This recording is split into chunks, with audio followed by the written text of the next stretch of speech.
le couloir des forgerons. C'est-à-dire que dans l'Afrique et dans l'aspect couloir traditionnel, quand on construit une maison, derrière, avant les toilettes, on met un petit couloir. C'est là où se rencontrent les futurs candidats pour parler matrimoniaux. Là aussi, les codes sont très stricts. La femme forgeron, elle a obligation de recevoir les candidats au mariage, mais elle a aussi obligation de rendre compte aux parents des deux enfants. Je ne sais pas si c'est clair à votre niveau. Il est obligé de les recevoir. Parce qu'on considère qu'ils sont aniquilés ou ils sont nobles. Ils doivent se parler. C'est-à-dire, ils déclarent ses sentiments, si vous voulez, à la jeune fille. Mais, attention, ce n'est pas une maison close. On ne se rencontre pas là-bas pour faire du n'importe quoi, non. C'est provisoire. Donc, obligation de recevoir, mais obligation aussi de rendre compte.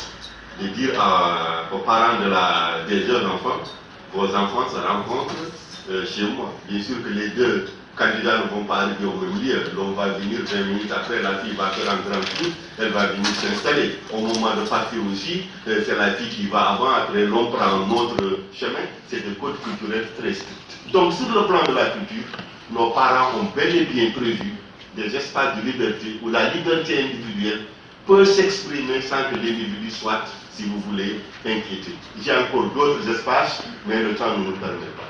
Deuxième question que je me pose. En Mauritanie, on parle toujours de la diversité culturelle. Mais j'ai dit, mais essayons de voir cette diversité culturelle, pourquoi elle est source de crispation identitaire. Ce n'est pas seulement en Mauritanie. Si vous prenez le cas de la Casamance, si vous prenez le cas Touareg, vous prenez le cas des Amazirs au Maroc, que je connais très bien, il y a toujours cette revendication pour le respect des droits culturels. J'ai dit alors, l'occasion est bonne. On va poser la liberté d'expression comme étant une liberté fondamentale, essentielle, garantie par toutes les constitutions et ratifiée par la Mauritanie. On va voir est-ce que la liberté, le respect de la liberté d'expression peut servir comme indicateur de mesure de la diversité culturelle et de la gouvernance démocratique. Donc ça veut dire quoi? Je dis, moi je suis un journaliste. J'arrive dans un pays. Qu'est-ce que je fais? Et là, je m'inspire, si je sais qu'il y a mes étudiants dans la salle, je leur faisais un cours de grande fille sur les instances hégémoniques et tout. Je me suis servi de la grille de lecture de grande fille. Il y a dans tous les pays, ce que j'appelle la typologie des lieux de diffusion. Les lieux de diffusion de la connaissance. C'est l'université, ce sont les écoles de formation. Il y a les lieux de diffusion de la foi.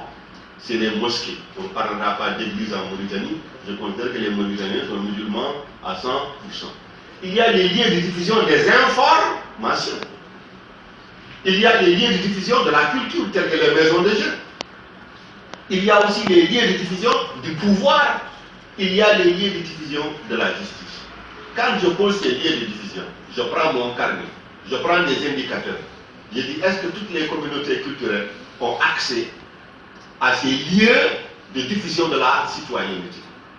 S'ils en ont accès, si elles en ont accès, est-ce que cet accès ne se limite pas simplement à une cartographie ethnique folklorique? Un chef d'État vient, on amène une troupe Bambara, une troupe Halpula, une troupe sénégalaise, on danse, on applaudit la diversité culturelle, c'est du chafan.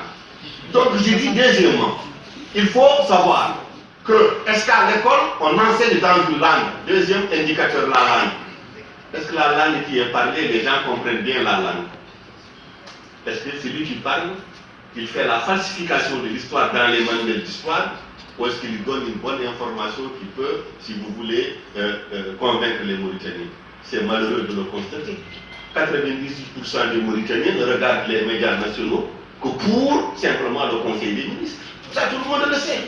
Heureusement qu'il y a des chaînes, je ne vais pas dire leur nom, avant qu'on me dise que je fais la publicité des télévisions privées. S'il n'y avait pas ces gens-là, la liberté d'expression serait nulle en Mauritanie. Troisièmement, la justice.